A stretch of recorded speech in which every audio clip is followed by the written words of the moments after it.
Oh no. How have I been filming all this time and not realised that you can see my bedding in the back? It's Sunday, so it's bedding wash day. Oh no. Hello everyone and welcome to my channel. My name's Emma and today I have for you my May reading wrap up. Now, I'll be honest, I only read 4 books in May.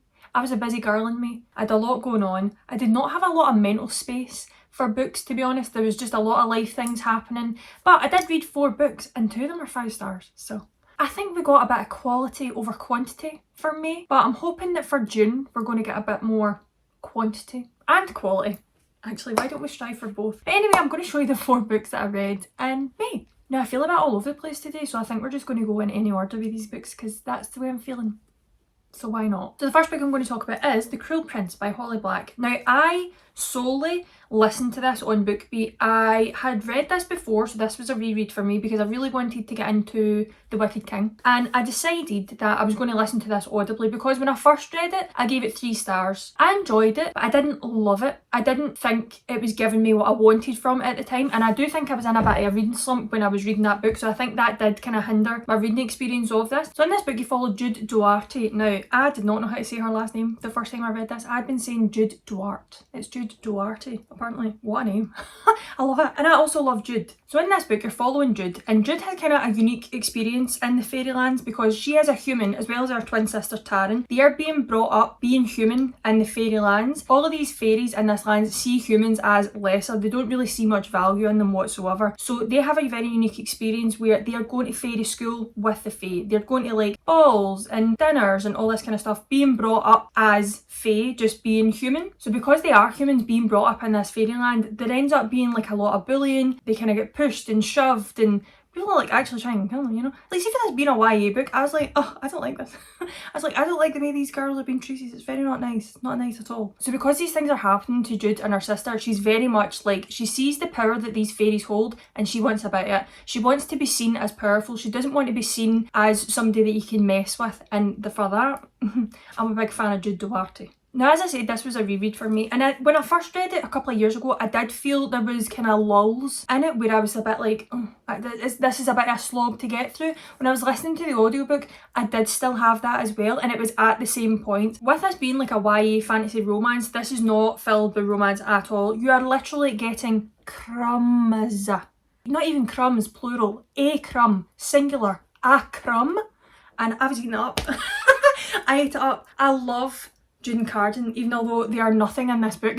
Like, they literally don't like each other at all in this book. And I'm literally like, let me read some more because I'm so interested in their relationship because it is nothing like a relationship that I've read before. It's very much like enemies to lovers. I don't think I've read a true enemies to lovers book. I've read rivals to lovers. I've read like kind of dislike to lovers, but I've never really read like a true enemies to lovers, and this really feels like it. Because I listened to this audibly this time around reading this book, I do think I had a better experience with it. I'm very interested to go on to the second one. I'll tell you something, I have actually started The Wicked King, so I'm kind of taking my time with that, but I'm already enjoying The Wicked King so much more. I feel like in this book it was a lot of world building, and now I kind of just want to get into like the next bit of the story. And I think because the world is established, we're kind of getting into the nitty-gritty in that book, you know what I mean? We're already getting bits more of Jude and Cardan. We're already getting bits more of like what her plans are and all that kind of stuff, and I really love Jude as a main character. I think she's fantastic, so I'm very excited to get into the second book of this. But this one I did give 3 stars and I'm sticking by it. Yeah. Second book I want to talk about is Wild Love by Elsie Silver. Now, what do I want to say about this book? In this book you're following Ford and Rosie. Ford is a billionaire who has decided that he wants to get away from the big city, wants to get away from city life and go back to his small town Rose Hill and open a recording studio and work with artists there. Then we have Rosie, who ends up getting fired from her job in the big city, and she ends up going back to Rose Hill and she's looking for a job. She's kind of looking for something just to get her by, and then she ends up being offered a job by Ford because Rosie is Ford's best friend's little sister. I'm kind of on the fence on whether I should give this 3.5 stars or 3 stars. I really liked Rosie's character. I really liked Cora's character. She was the kid in this book. But Ford Grant, I found him to be quite insufferable, if I'm honest. The reason I had a real issue with Ford in this book is just because of the way his character is. I don't like reading characters that are like this. And his character is very much, I hate everyone but you. I hate everyone but the love interest. And I'm like, that is just so insufferable to me. I just felt like, see when we were in his POV, he was so judgmental. And I was like, Ford, you're not all that, babe. Just because you're a billionaire and you can throw money at the wall doesn't mean you can act like this. Ford and Rosie's relationship is very much like a kind of teasing relationship. And I did like that when they started working together and you were kind of getting to see more of that. I did like that. But then I was like, taking it a bit far. So yeah, I don't really know what I'm going to give this, because I did love Rosie as a main character. I found her to be very strong and I found her to be very personable, and I liked that she gave as good as she got from Ford, but I do think Ford didn't need to give as much as he gave. Do you know what I mean? I don't know. I think I might give this 3. It's not my favourite Elsie Silver book by a long shot, but yeah. Now we get to move on to the 5-star books that I read in May, which is 2. Like, I read 2 5-star books in May. Well, I know. Tell me about it. So the first one I'm going to talk about is Just for the Summer by Abby Jimenez. Now, when I first mentioned this book in my TBR, I did ask, I was like, is it worth reading the first 2 books in this series before I go into this one? Because this is the 3rd book in the Part of Your World series by Abby Jimenez. I think there was a few people that said, yes, you would benefit from it, but you don't need to read it. And I was like, do you know what? I've got it here. I'm in the mood for it. I'll just read it.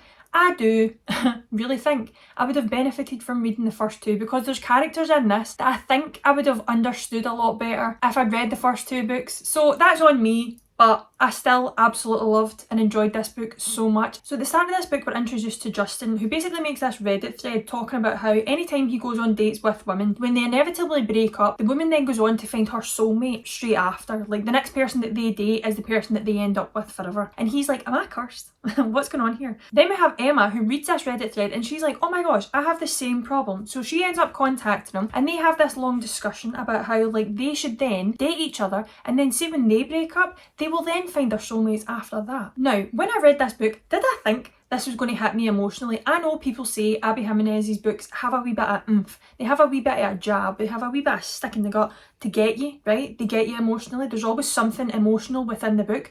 And I was like, look at it. Surely not. Oh my God. Cried a river of tears. I know that's not unusual for me because I cry all the time, right? But it was good, okay? And it was worth it. So Emma and Justin both have very different life situations. Like, Emma kind of had a really traumatic upbringing with her mum, and she then is a travel nurse, so she kind of travels around the place. Her and her friend only spend like a small amount of time in each location before they then move on. So this is kind of why Emma doesn't really have many relationships. She's got like one really good friend who's the person that she travels with, and then she doesn't really have anybody else. She doesn't know anything about her family background. She thinks her family are like passed away, like her grandparents and all that kind of stuff. She only really hears from her mum when her mum wants something from her. And see, that whole relationship, I was like, oh, I was fuming for her. I was absolutely raging, and I was so frustrated with her mum's character, because I was like, that's your kid. And then on the other end with Justin, we're also seeing him going through a really hard time because he has to assume guardianship of his 3 siblings. So he's essentially become the father figure in his siblings' life. And I'm like, this is such a disaster for trying to get to know someone and trying to kind of be open and date someone. It was so good. And the reason I'm saying it's so good is because they kind of know when to stop. They know when to stop. They know when to get back up together. And they truly love one another in this book. I absolutely love this book with everything I have. I would highly recommend you read it, and I am going to go back and read the first 2 books in this series and then probably reread this at some point in the future so that I can kind of understand the background of like some of the side characters a bit more. But I love this. 5 stars. Would highly recommend. And the last book I'm going to talk about today is Funny Story by Emily Henry. Now, I have done a whole reading vlog surrounding this book, so I'm not going to go into too much detail, but I am going to tell you my thoughts and feelings on it, at least. I'm going to be very methodical in the way that I describe this relationship from start to finish, so here we go. So in this book, you have Daphne and you have Miles. Daphne is engaged to Peter, Miles is going out with Petra. Peter and Petra are childhood best friends. When Peter is on his stag do, Petra ends up declaring her undying love for Peter, so Peter and Petra get together. They end up leaving Daphne and Miles in the ship. So then because Daphne is living with Peter, Peter basically gives her a week and he's like, you need to go. This is not the life you're going to be living anymore. Catch you after. So Daphne obviously needs somewhere to live, so she ends up being roommates with Miles. And that is how Daphne and Miles end up forming a love story together, which I loved. So from then, because you've got Daphne and Miles being roommates together, they are essentially going through this heartbreak together, and there was funny sections of that. Like, see the fact that Miles was like wrapped up in this blanket watching Bridget Jones, I just find to be so funny and very relatable, you know? I found Daphne in this book to be very relatable personally, because I feel like when she was with Peter, she was very much living Peter's life with him. She wasn't living her life with Peter, do you know what I mean? His hobbies became her hobbies, his friends became her friends, and she very very much kind of lost herself in the relationship. Because of Daphne's family dynamic growing up, like her parents were divorced, her mum decided to like kind of take her around and live in different places. Her dad was very in and out the picture on his terms. I feel like she didn't really have a true friend when she was growing up, and I think because of that, that kind of led her to be in that relationship with Peter and kind of be with him because it was comfortable and because she knew that she could rely on him. And in the end, she couldn't really rely on him because he was a snake.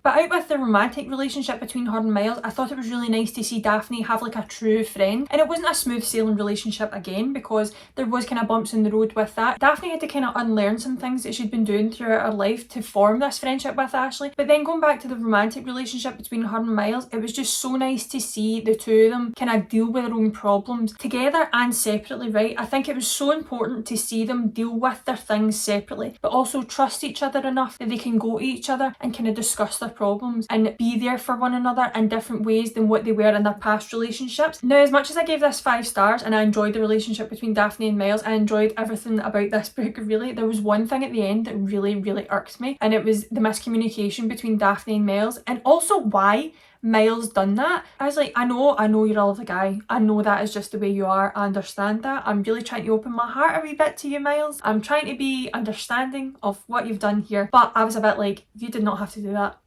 No, I would have left them. But then that's maybe just me being a bit closed off, you know? But in the end, I did give this 5 stars because it just gave me that 5-star feeling, and I have not had that 5-star feeling with an Emily Henry book since Beach Read. And I do not think it is on the same level as Beach Read by any means, but it gave me that 5-star feeling. I don't know how to describe it, it just did.